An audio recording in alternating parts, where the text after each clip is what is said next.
देखिए, हमारे साथ है रेवाड़ी के विधायक चिरंजीव राव जी, जो पिछले दिनों कोरोना पॉजिटिव हो गए थे और उसके बाद बिहार का चुनाव हुआ, चुनाव में चले गए और आज देश की पूर्व प्रधानमंत्री श्रीमती इंदिरा गांधी जी की जयंती है और उस पर हम सीधी चर्चा भी करेंगे, कई मुद्दों पर बात करेंगे चिरंजीव राव जी से बारी बारी, क्या कुछ उनका कहना है। जनाब, सबसे पहले तो आज इंदिरा गांधी जी की जयंती है, क्या संदेश आप देंगे? देखिए, इंदिरा गांधी जी आप सभी जानते हैं कि सभी युवाओं के लिए प्रेरणा स्रोत रही हैं और एक आयरन लेडी के नाम पे अगर किसी को सही मायने में अगर देश के लिए काम किया, आगे बढ़ाया, तो वो हमारी इंदिरा गांधी जी ने बढ़ाया और उसी के लिए आज उनको हम सब लोगों ने मिलकर आज उनको नमन यहाँ पर किया है। और मैं तो यही संदेश दूंगा कि हम सब लोगों को उनके नक्शे कदम पर चलना चाहिए। जिस तरह से उन्होंने इस देश को जोड़ने का काम किया, आने वाले समय में इस सरकार को भी उसी रूप में काम करते हुए पूरे देश को बांटने के बजाय जोड़ने का काम करना चाहिए। जोड़ने का। जनाब, अगला सवाल हम आपसे करते हैं, बिहार का भी चुनाव होकर के चुका है, क्या प्रतिक्रिया है? जिस तरीके के कयास लगाए जा रहे थे, कहीं ना कहीं उन कयासों पे खरा नहीं उतर पाए हैं, क्या कहेंगे? देखिए मोहनलाल जी, क्योंकि आप बेबाकी के साथ अपना इंटरव्यू हमेशा करते हैं, इसलिए बेबाकी से आपको जवाब दूंगा कि पूर्ण रूप से कांग्रेस पार्टी ने, राष्ट्रीय जनता दल ने, लेफ्ट ने, माले ने, सबने मिलकर बहुत मेहनत करी और पूरे देश भर में आप देख रहे थे, हर आदमी के ज़ुबान पे ये थी कि अब की बार बदलाव वहाँ पर होगा। और जितने भी एग्जिट पोल आए उनमें भी सब लोगों ने नतीजे ये देखे कि यहाँ पर सरकार बन रही थी। और कहीं ना कहीं जब काउंटिंग भी शुरू हुई और जब रुझान भी आए, तब हम सब लोगों ने देखा कि किस तरह से महागठबंधन आगे निकल रहा था, उस तरह से कैसे काउंटिंग को रुकवाया गया। एक ही आप देखें, लगातार 122 119 सीट ही लगातार टीवी पे चलता रहा, तो कहीं ना कहीं संशय की स्थिति तो हमें लग रहा था कि कहीं गड़बड़ करेंगे, पर आखिरी के अंदर तो इन्होंने बिल्कुल ही, मुझे लगता है, लोकतंत्र की हत्या करी। कितने लोगों को 12 वोट से, 17 वोटों से, 18 वोटों से, 113 वोटों से जबरन हराया गया। कुछ तो ऐसे हमारे कैंडिडेट थे जो 500 वोटों से, 1000 वोटों से जीत गए थे, पर बाद में उनको जबरन हराया गया। तो मुझे लगता है कहीं ना कहीं लोकतंत्र की हत्या करी है। ऐसे लोगों को मुझे लगता है कहीं ना कहीं आने वाले दिनों के अंदर जनता ज़रूर सबक सिखाएगी और देर हो सकती, अंधेर नहीं हो सकती। कोर्ट का दरवाज़ा हम सब लोग मिलकर खटखटा रहे हैं और मुझे लगता है हमें न्याय मिलेगा। लेकिन अब जिस तरीके के आरोप लग रहे हैं, बयान आए हैं लगातार लोगों के कांग्रेस का कहीं ना कहीं अच्छा परफॉर्मेंस नहीं रहा है, तो क्या उस पर आप लोगों की प्रतिक्रिया है? देखिए, मेरा ये मानना है कि हर पार्टी चुनाव बहुत अच्छी तरह से लड़ती है। कांग्रेस पार्टी ने भी पूरा प्रचार अपना वहाँ पर किया, पर कई बार आपके जो रिजल्ट आता है आपके पक्ष में आता है, कई बार आपका ठीक नहीं रहता। कहीं ना कहीं कांग्रेस पार्टी का तो हम सब जानते हैं कि अच्छा नहीं रहा परिणाम, पर ऐसा नहीं है कि कांग्रेस पार्टी ने प्रचार करने में कोई कमी छोड़ी है या राहुल जी ने कम प्रचार किया या कुछ और बातें हैं। मुझे लगता है कई बार ऐसा हो जाता है कि कई बार हमारी सीटें कम आती हैं। क्या आपको ये भी लगता है, जिस तरीके से अभी आपने पहले सवाल का जवाब दिया कि धांधलीबाजी हुई है काउंटिंग के अंदर, तो क्या अब उस धांधलीबाजी को बचाने के लिए कांग्रेस के सर ठीकरा फोड़ा जा रहा है या वाकई में कांग्रेस ने अपना प्रदर्शन सही नहीं किया? देखिए, आप एक बात बताइए, ठीकरा कौन लोग कांग्रेस पार्टी पे फोड़ रहे हैं, राहुल गांधी जी पे फोड़ रहे हैं? वही लोग जो खुद कांग्रेसी है। राष्ट्रीय जनता दल ने या लेफ्ट ने तो कभी ये बात नहीं कही कि उन्होंने की कोई गलती है या हमारे परिणाम में उनकी वजह से हम चुनाव आ रहे हैं। ये तो कांग्रेस पार्टी के कुछ मौकाप्रस्त लोग हैं जो ये आरोप लगा रहे हैं। मुझे लगता है कहीं ना कहीं ये आरोप भी निराधार हैं। और जब आप जीत जाती है पार्टी तो लोग कहते हैं कि भाई नेताओं ने जिता दिया, और जब हार जाती है तो कहते हैं राहुल गांधी ने हरा दिया। जब आप मध्य प्रदेश जीते, राजस्थान जीते, छत्तीसगढ़ जीते, पंजाब जीते, कितने सारे प्रदेश ऐसे थे जहां हम जीत कर आए, वहां किसी ने राहुल जी को श्रेय नहीं दिया। और जब हम हार गए बिहार के अंदर, तो सारा आरोप राहुल जी पे लगाना ही गलत है। कहीं ना कहीं संगठन चुनाव लड़ता है, कोई एक व्यक्ति चुनाव नहीं लड़ता है। बड़ौदा में आप चुनाव जीते हैं, उस पर आपकी क्या प्रतिक्रिया है? देखिए, देश भर में कई जगह चुनाव हुए और जहां भी चुनाव हुए, चाहे झारखंड में आप देखिएगा कि वहाँ कांग्रेस पार्टी जीती, छत्तीसगढ़ में हमारी सरकार है वहाँ कांग्रेस पार्टी जीती। अकेला हरियाणा एक ऐसा प्रदेश रहा जहाँ पर विपक्ष का प्रत्याशी जीता है। इससे पता चलता है कि लोगों ने मन बना रखा है क्या बदलाव करेंगे। भाजपा अपने यहीं देख ले, गुजरात में हम लोगों ने भी चुनाव लड़ा और वहाँ हम सारी सीटें हार गए। हरियाणा एक ऐसा प्रदेश था जहाँ विपक्ष में होने के बावजूद इतनी भारी बहुमत से वहां पर जीते, तो लोगों ने मन बना रखा। हरियाणा के अंदर भी यही हुआ, नारा देते रहे बीजेपी वाले 75 पार 75 पार, और जब नतीजे आए तो कांग्रेस के 31 सीट आए। तो अब की बार तो आप इस बात को मान लीजिए, जनता त्रस्त है, हर तरह से लोग दुखी हैं। बाजरे की खरीद नहीं हो पा रही है, आप देखिए हर तरह से आज क्या हालात है शहर की।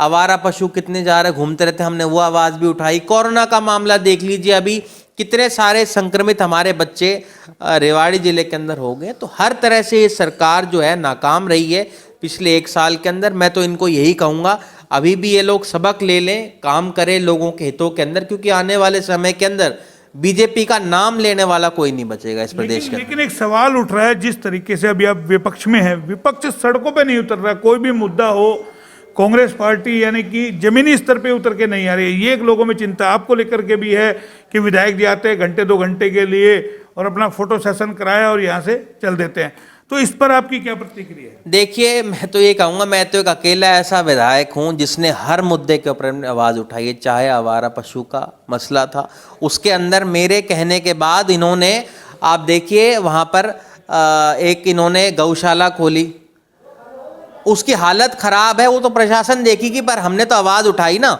आप देखिए कूड़े का जो मामला था उसको उन्होंने ढका, उसकी 4 दीवारी करी, उसको ठीक किया। तो हम तो अपनी ओर से आवाज़ ही उठा सकते हैं। काम सरकार को करना है, प्रशासन को करना है। चिरंजीव राव आज सरकार के अंदर नहीं है, चिरंजीव राव आज विपक्ष के अंदर है। हम, मेरे से पहले जो विधायक थे, कितनी बार वो सड़कों पर निकले, कब वो लोगों से जाकर मिले? हम तो सीधे तौर पर लोगों से जाकर मिलते हैं। और फिर भी अगर किसी को लगता है कि कहीं ना कहीं मेरे अंदर कोई कमी रही है, तो मैं अपने आप को और सुधार करने की हम लोग कोशिश करेंगे। आपने मेरे आगे ये बात रखी है, पर मेरा मकसद एक ही है, रेवाड़ी के लोगों का हम लोग जितना हो सके मदद करें, चाहे विकास का मामला हो। आप देखिए, जब मंडी के अंदर उठाव नहीं हो रहा था तो वहाँ चिरंजीव राव पहुँचा, कोई भी दिक्कत होती है वहाँ चिरंजीव राव मिलता है। अरे ये लोग भी तो हैं, ये किस मुँह से आने वाले समय में वोट मांगेंगे? जो बीजेपी वाले हैं, जजपा वाले हैं, ये जो निर्दलीय लोग लड़े हैं, वो कहाँ है? पिछले 1 साल में आपने कहाँ उनको देखा? कहीं देखा? सरकार तो आज इनकी है, इनको रोडों पे होना चाहिए, पर ये कहीं नहीं होते। सवाल ये उठता है, फॉलो अप नहीं लेते। आपने गाय का मुद्दा उछाला, उसके बाद आपने कोई अपडेट नहीं लिया कि कितनी गाय उठाई, कितनी नहीं उठी। आपकी बिल्कुल गलत है इस मामले में। आप पूछिए दिनेश यादव जो कमिश्नर है, उनको आप कॉल कर सकते हैं, उनसे पूछिए कि चिरंजीव राव कितनी बार इसका फॉलोअप लेता है। इसके लिए हम लोग डीसी से मैं मिलकर आए, इसी चीज़ के लिए कि वहाँ पर जो हालात है वो ख़राब है, वहाँ पर शेड लगना चाहिए। आपने शायद वो देखा भी नहीं होगा, मैं तो स्वयं वहाँ पर गया हूँ 2 बार गौशाला के अंदर के हालात देखने के लिए। पर क्या है जी, हम झूठा मैं प्रचार नहीं करता कि भाई हम लोग यहाँ चले गए, हम लोग वहाँ चले गए। और ये कई लोग बोलते हैं कि जाता है चिरंजीव राव 1-2 घंटे वहाँ पर जाकर काम करता है। मैं काम करता हूँ तभी तो मीडिया के अंदर आता है। अगर मैं कहीं जाऊँगा ही नहीं तो मेरी खबर आप लोग क्यों छापेंगे? मेरी खबर आप लोग इसलिए छापते हैं क्योंकि हम लोगों के बीच में रहते हैं। आप ये बताइए, हमारे और विधायक हैं जिले के, 2 और विधायक, एक मंत्री हैं, अब तक उन्होंने कहाँ लोगों का सरोकार लिया? आज बाजरे की खरीद नहीं हो रही, कहाँ हैं वो लोग? कहाँ गायब हैं? हवाई नेता हैं सारे, जो बन के तो आ जाते हैं हवा के अंदर, पर लोगों के बीच में नहीं रहते। अरे हम तो आज भी लोगों के बीच में, बिहार चुनाव के अंदर 1 महीने लगातार वहाँ पर पार्टी की सेवा करी, अब जनता की सेवा करने यहाँ आ गया। मेरे तो लॉकडाउन में भी आपने देखा होगा, मेरे से ज़्यादा कौन निकला रेवाड़ी के अंदर बाहर? मैं तो कह रहा हूँ पूरे प्रदेश के अंदर मेरे अलावा निकला कौन बाहर?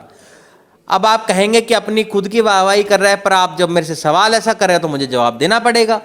आपके आइसोलेशन वार्ड के अंदर चिरंजीव राव के अलावा गया कौन था वहां पर? जब सब लोग अपने घर में दुबक के बैठ रहे थे तब हम बाहर निकले थे। क्या हमें हमारी जान की परवाह नहीं है? हमें भी हमारी जान की परवाह है, पर क्या करें, आपने जब चुनकर भेजा है, आपने इतना विश्वास हमारे पर रखा है, तो उस विश्वास पर कहीं ना कहीं हमें खरा उतरना पड़ेगा। क्योंकि हम सत्ता में आए हैं या मैं विधायक बना हूं तो मलाई खाने के लिए नहीं, इनकी तरह। ये लोग तो मलाई खाने से इनको फुर्सत मिलेगी तब ये देखेंगे। ये लोग क्यों नहीं आते? हमारे जो मंत्री जी हैं वो क्यों नहीं जाते मंडी के अंदर, देखते क्यों नहीं लोगों की क्या हालात है? आज के अखबार आपने पढ़े हैं? सारे जितने भी किसान हैं वो ये कह रहे हैं कि इससे ज़्यादा धांधलेबाजी तो आज तक कभी नहीं हुई है। आज रेवाड़ी को प्रथम स्थान आपको मिला है सफाई का, आप मानते हैं कि प्रथम स्थान पे हमें? हमारे हिसाब से तो न जाने कैसे मिलता है। नहीं, जो भी मिले, हमारा वो सवाल था कि आपकी उस पर क्या प्रतिक्रिया? मैं आपसे वही तो कह रहा हूं, क्या आप मानते हैं कि रेवाड़ी प्रथम स्थान पे है। आवारा पशु के हालात आप देख लो, कूड़े के ढेर देख लो। अब मुझे कहते हो कि मैं अलग अलग जगह पर चला जाता हूँ, प्रचार करता हूँ, पार्टी का प्रचार करते हैं। अरे हम तो वो सच्चाई दिखाते हैं, और ये लोग कैसे जीत के आ जाते हैं इनाम, ये तो यही जाने। या तो ये आपके जो लोग ने इनको अवार्ड दिया है वो जाने, या ये प्रशासन जाने ये कैसे ये लोग ले आते हैं अवार्ड। आपके फादर भी, कैप्टन अजय सिंह यादव भी कोरोना पॉजिटिव हैं, कैसी उनकी तबीयत है, एक बार उनको एक बार जानना चाहेंगे थोड़ा सा उनके बारे में। कैप्टन साहब 6 तारीख को कोरोना पॉजिटिव हुए थे और लगातार 10-12 दिन उनको आइसोलेशन में रहना पड़ा, क्वारंटीन रहना पड़ा। अब वो बेहतर हैं काफ़ी, और 2-3 दिन में वो लोगों के बीच में फिर से आने लगेंगे। देखिए, मेरा तो यही मानना है कि हम लोग तो लोगों की सेवा करते हैं। इसी वजह से कैप्टन साहब ने भी पार्टी का प्रचार किया, 1-1.5 महीने बिहार में वो लोग रहे और नतीजे भी अच्छे आए। पर कहीं ना कहीं हार जीत चलती रहती है चुनाव के अंदर। तो चलिए अब एक रेवाड़ी की स्थिति पर कर लेते हैं। दीपावली पर जिस तरीके का वाकया भरे बाजार हुआ 3 मंजिल का, उस पर भी एक बार प्रतिक्रिया जानना चाहेंगे कि अगर ये हादसा होता, बड़ा अगर कहीं ना कहीं चूक हो जाती तो क्या अंजाम होता। चिरंजीव राव जी, जो वाकया हुआ दीपावली पर, किस रूप में आप देखते हैं एज ए विधायक। देखिए, मैं तो प्रशासन से यही कहूँगा कि इतने दिन हो गया आज उस वाकया को हुए हुए भी, अब तक भी उन्होंने पूरी तरह से उस बिल्डिंग को वहाँ से हटाया नहीं गया है। लोगों को लाइट नहीं मिल पा रही है, बाज़ार के अंदर लोगों को बहुत तकलीफ होती है। मेरे मामले में ये बात मेरे संज्ञान में आई थी, पर अब मैं वहाँ भी चले जाता तो आप उसके लिए भी मेरे से कहते कि फ़ोटो खिंचवाने के लिए विधायक चले जाता है। पर अभी भी आपको बताता हूँ, मैंने बात की प्रशासन से और ये कहा भाई जल्द से जल्द इसके ऊपर आप कार्रवाई करो। फ़ोटो खिंचवाने अगर मैं वहाँ पर चले जाता तो आप फिर ये लोग कह देते आप लोग कि भाई ये चिरंजीव राव तो सिर्फ फ़ोटो खिंचवाने के लिए जाता है। तो जो स्थिति सामने आ रही है एक के बाद एक, बड़े बड़े मार्केट यहाँ बन गए, एम्बुलेंस की जगह नहीं है, फायर ब्रिगेड की जगह नहीं है, किस रूप में आप देखते हैं उन सब। मैं तो यही कहूँगा, काम आप करें, आप अतिक्रमण हटाएं, पर पक्षपात ना करें कि भाई कांग्रेस वालों का आप हटाएंगे, जजपा वालों का आप हटाएंगे और बीजेपी वालों का नहीं हटाएंगे। तो इसके अंदर एक समानता होनी चाहिए और सब लोगों को इससे फ़ायदा, सहूलियत होएगी। करना चाहिए समय समय के ऊपर, सरकार काम करे, बिना पक्षपात के साथ करे, सब जगह करे। अब बड़ौदा चुनाव के अंदर क्या हुआ, वादे वो इतने बड़े बड़े कर गए, एम्स बना देंगे, मेडिकल कॉलेज बना देंगे, आपके हम सब चीज़ कर देंगे 5 साल। बता दो क्या कर लिया आपने, रेवाड़ी में कितना क्या आपने बना दिया। आप बावल में ही बता दो ना मुझे, एक क्या बड़ी परियोजना ये लोग ले आए। मंत्री जी हमें बता दे, हमारे साथ वाले विधायक, कोसले वाले विधायक बता दे कि क्या बड़ी परियोजना ये लोग लेके आए। पटौदी वाले बता दें। आज तक बादशाहपुर के अंदर तो जो हमारी एक ग्लोबल सिटी है, वहाँ यूनिवर्सिटी तक नहीं बन पाई है। तो ये क्या विकास करेंगे, इन्होंने कुछ नहीं करना, इन्होंने बस वो बाबा जी का प्रचार करना है। चलिए अब आपसे अंतिम सवाल कर लेते हैं। पिछले दिनों बात आई थी कि आप संगठन खड़ा करेंगे, जल्द चुनाव होंगे, अध्यक्ष पद के तमाम आपका जो संगठन मजबूत हो, उसको लेकर के फिर ठंडे बस्ते में चला गया मामला। नहीं, क्या आपकी उस पर क्या प्रतिक्रिया है। मैं आपको बताता हूँ, जब हमारी आखिरी बार बात हुई थी उसके बाद बिहार में चुनाव आ गए थे। अब उसका अंतिम रूप दिया जा रहा है। मेरे ख्याल से 1 या 2 महीने के अंदर हमारा फाइनलाइज हो जाएगा। मोस्टली हमारी सबकी सहमति बन चुकी है। रेवाड़ी के लिए क्या अहम मेडिकल कॉलेज हम लोग चाहते हैं, क्योंकि मेडिकल फैसिलिटीज़ रेवाड़ी के अंदर अगर बेहतर होगी तो उसका लाभ सबको मिलेगा। हमारी कोशिश ये रहेगी जो हमने यूनिवर्सिटी बनाई है इसको वर्ल्ड क्लास यूनिवर्सिटी लोगों ने बना तो उसको दिया, कहीं ना कहीं उसके बाद कुछ काम नहीं हो पाया, तो उसको बेहतरी करने में हमारी कोशिश रहेगी। और मेरी प्राथमिकता यही रहेगी कि जितना हो सके युवाओं को रोज़गार मिल पाए। पर मैं जानता हूँ हम कितनी भी कोशिश कर लें, ये सरकार ऐसी है, सोई हुई सरकार है। ये ना तो लोगों की सुध लेती है, ना कुछ उनको देती है। अभी बड़ौदा में इनको जवाब मिल ही गया, सिलेंडर बांटे, सूट बांटे, पर जैसे वहाँ पर नकारा गया, मुझे लगता है यहाँ भी नकारे जाएंगे। और ये सरकार ज़्यादा दिन की मेहमान नहीं है, मेरी बात आप नोट कर लीजिएगा। 6 महीने साल ये सरकार चलने वाली, इससे ज़्यादा ये सरकार नहीं चलने वाली। क्योंकि आज जब जनता रोडों के ऊपर आ जाएगी तो ये सरकार को, मुझे लगता है सत्ता में बैठे लोगों को कुर्सी छोड़नी पड़ेगी। तो ये थे हमारे साथ चिरंजीव राव, सीधा सीधा बता दिया है कि सत्ता काम करे, नहीं जनता पीठ करते हुए देर नहीं लगाती। कैमरा पर्सन पंकज के साथ मोहन लाल, HR न्यूज, रेवाड़ी।